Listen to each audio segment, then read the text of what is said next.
মা শুধুই একটা শব্দ নয়, এটা একটা অনুভূতি যা আমাদের সারা জীবন আগলে রাখে। যেখানে মায়ের দোয়া সেখানে পথ কখনোই অন্ধকার হয় না। মা হলো সেই নিঃশব্দ শক্তি যিনি দূর থেকে সব যন্ত্রণাকে হালকা করে দেয়।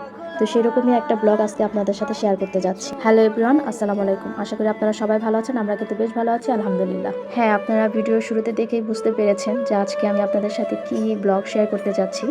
মানে আজকে আমি আমার মার অসুস্থতার একটা ব্লগ ভিডিও তোমাদের সাথে শেয়ার করতে যাচ্ছি, যেটা আসলে অনেক দিন ধরেই ভাবতেছিলাম তোমাদের সাথে শেয়ার করব, বাট সময় সুযোগের কারণে তোমাদের সাথে শেয়ার করতে পারছিলাম না।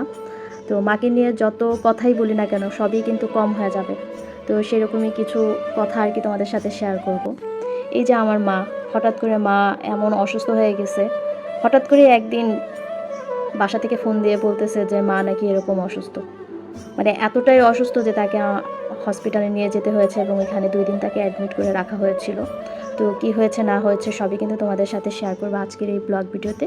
তো যে যেখান থেকে আমার ব্লগ ভিডিওটা দেখছো তারা অবশ্যই আমার মার জন্য দোয়া করবা।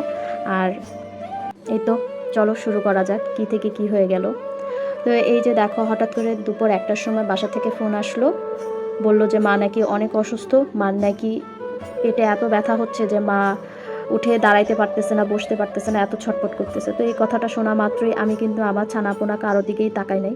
আমি ওদের দুজনকে ওর বাবার কাছে রেখে মানে কোনো রকম ড্রেসটা চেঞ্জ করে আমি দৌড়িয়ে চলে গেছি আমাদের বাসায়। আমার বাসা থেকে আম্মুর বাসার দূরত্ব 5 মিনিটের মতো, বাট আমার কাছে কেন জানে মনে হচ্ছিল যে আমার এই 5 মিনিটের দূরত্ব মনে হচ্ছিল যে 50 মিনিটের দূরত্বর সমান। মানে কি ব্যাপার, রাস্তা মানে শেষ হচ্ছিল না। আমি তো লিটারেলি রাস্তার মধ্যে দৌড়াচ্ছিলাম যে কি হয়েছে আমার মার, হঠাৎ করে কেন এরকম ফোন আসলো। তো বাসায় যেয়ে দেখি আম্মু তো অনেক ছটফট করতেছে ব্যথায়। তো আম্মুকে তাড়াতাড়ি আমাদের বাসার এখানে যে হসপিটাল আছে, কাছাকাছি একটা হসপিটাল আছে ভালো মানের, খিদমা হসপিটাল, হসপিটালটার নাম অনেক আগের হসপিটাল।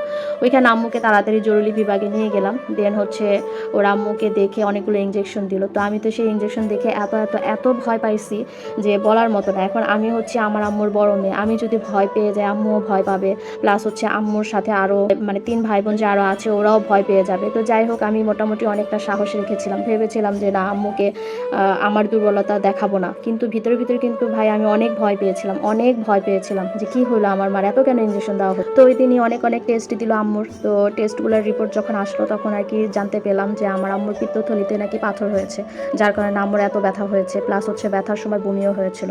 তো যাই হোক, পিত্তথলিতে যেহেতু পাথর হয়েছে অপারেশন তো করতেই হবে। তো আম্মুকে ওই হসপিটাল থেকে আরেকটা হসপিটালে আর কি নিয়ে অপারেশনটা করা হয়েছিল, যেহেতু ওই হসপিটালটার সম্পর্কে আমার মামি খুব ভালো জানে। তো আমার মাকে যখন ওটিতে ঢুকানো হচ্ছিল, আমার মার চেহারাটা দেখে মানে ভেতরে ভেতরে কান্না পাচ্ছিল। আমার মাও কিন্তু খুব টেনশন করতেছিল, আর মানে আমার আম্মু একদম কান্না কান্না একটা ভাব হয়ে গিয়েছিল। অপারেশন ছোট হোক আর বড় হোক যেটাই হোক না কেন, অপারেশন তো অপারেশনই, বলা যায় না মানুষের হায়াত মৌতের কথা। অনেকে অপারেশন থিয়েটার থেকে ফেরত আসে, আবার অনেকে কিন্তু ফেরত আসে না। তো যাই হোক, এটা নিয়ে অনেকটা ভয়ে ছিলাম, অনেক টেনশন কাজ করতেছিল।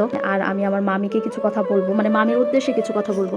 মানে আমরা অনেক ভয় পাচ্ছিলাম যে আম্মুর অপারেশনটা কোথায় করবো কোথায় করবো। তো অবশেষে আমার মামি আর কি এই হসপিটালটার কথা বলবো। তো আমার মামির পরামর্শেই আমরা এই হসপিটালে গিয়েছিলাম এবং আলহামদুলিল্লাহ আমার মার অপারেশন সাকসেসফুলও হয়েছে। একটা কথা মামিকে বলা হয়নি, আমি যতদিন বেঁচে থাকবো মামি, আমার অন্তরস্থল থেকে আপনার জন্য সবসময় আমি দোয়া করবো। আল্লাহ যেন সবসময় আপনাকে সুস্থ সবল রাখে, আর আপনার যত ধরনের ইচ্ছা আছে আল্লাহ যেন পূরণ করে দেয়, দোয়াই সবসময় আল্লাহর কাছে করবো। তো ওটির সামনে আমার ছোট খালা, আমার ছোট বোন আর আমার বাবাও ছিল। তো এখন হচ্ছে আপনাদের দোয়ায় আর আল্লাহর অশেষ রহমতে আমার আম্মু আমাদের সাথেই আছে, আলহামদুলিল্লাহ আলহামদুলিল্লাহ আলহামদুলিল্লাহ। তো এই যে আম্মুর পিত্তথলিতে এই যে এই পাথরটা হয়েছিল, হ্যাঁ, আর পাথরটা কিন্তু অনেক বড় হয়েছিল। হ্যাঁ,